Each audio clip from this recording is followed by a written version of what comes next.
we're just going to outline some of the uses of Stokes' theorem. So let's take a look at this vector field and suppose that C is the circle of radius 2 that's hovering up in the plane z is equal to 10. So this is a horizontal circle centered at 0, 0, 10. And we're going to orient the circle counterclockwise when viewed from above. And you can find this line integral directly if you'd like, right? So you can parameterize the circle like this for counterclockwise and compose the vector field and the parameterization and find r prime like that, and then dot these two to get this, and then the line integral could simply be computed. Line integral of your vector field could be computed as a t integral from 0 to 2 pi of that dot product dt, and I won't show the work, but you can actually fairly quickly show that this integral should be 0. It is still a little bit of work, but the other way around this is to take the same problem and instead think of a surface which has C as its boundary, and I would say that that's just really the filled-in circle. So the filled disk, all the points where x squared plus y squared is less than or equal to 2 squared and z is equal to 10. Here's a parameterization of S. The parameter domain should not say this. I just cut this out. The parameter domain is just really filled in circle of radius 2 in the UV plane, so ignore that. Here's the curl of the vector field, and if you dot the curl vector with the normal vector, and the normal vector for this circle is really just the 0, 0, 1 vector, well, you'll just get the z component negative x here, and according to our parameterization, x is just u cosine v, so negative x is now negative u cosine v. So this is via Stokes' theorem. We just need curl of the vector field. Oh, these f should be bolded, sorry. We need curl of the vector field dotted with, and so we need to take the integral of negative u cosine v over the entire surface. And here at least I was properly ignoring this parameter domain. It shouldn't be this. ds, the s turns into a d, which is 0 to 2 pi, 0 to 2 for v and u respectively, and then the ds turns into u du dv. We can skip that computation, and if you integrate this, you'll get 0. So that's sort of a quick rundown of how one can use Stokes' theorem. The other thing you can do is sort of use Stokes' theorem backwards, or rather use Stokes' theorem twice, once forwards and once backwards.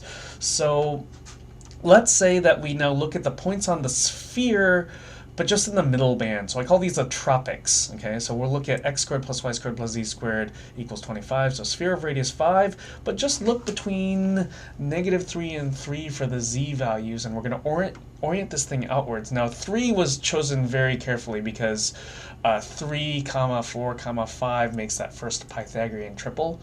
So it's very intentional to use a 3 here and a 25 here. So don't think too much into, don't really look at this. I'm just using my favorite app here for visualization purposes.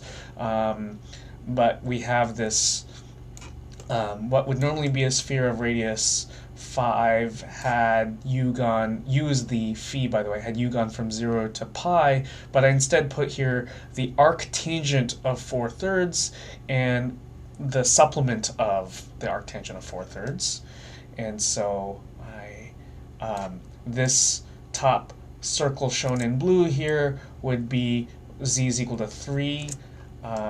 So I don't know if that's very clear from here, but I hope you see a tick mark that's a 6 and then 4 and 2, so halfway in between that's got to be 3 right there. And if we just look at the other piece of the boundary of this sphere, so there's this top circle, there's also, by moving the phi coordinate to its biggest, so this is pi minus arctangent of 4/3, you get the circle that's down here as well. Now, if we think about these boundary pieces, there's this, so this top circle first, let me go back and highlight, okay?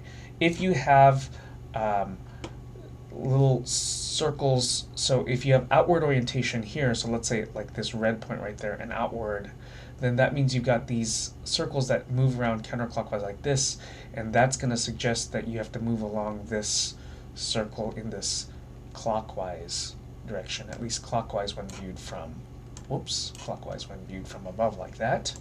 So here's a parameterization of that circle of radius 4. So that's the other piece of the Pythagorean theorem. Where are you really seeing this? So looking from directly above, this z axis is nearly pointing straight at us. You can see, 2, 3, 4 right there. Again, it's really just because of the Pythagorean theorem. So if you took this point, the origin, you took any of the blue points and you dropped a perpendicular vertical down, you'd see a right triangle, right? So the hypotenuse of that right triangle would be the radius of the sphere, or 5. The height of that triangle this way should be whatever the z value was of 3, and therefore the distance out this way, so just in the xy plane, should be 4 from the Pythagorean theorem. And if you just raise that circle up to where this blue circle is, that's that radius 4 here. There's also a counterclockwise circle down below where the z coordinate is -3, and so if we just highlight that circle, so same thing here, you had this counterclockwise along here, so if an arrow in the yellow region is pointing out at us, then you'd have this kind of counterclockwise motion, and that would suggest right along here that you move this way, that you move from left to right in this view, or from above, you move in a counterclockwise direction. And so that's parameterized like this, standard parameterization, as opposed to this negative needed here for the clockwise parameterization.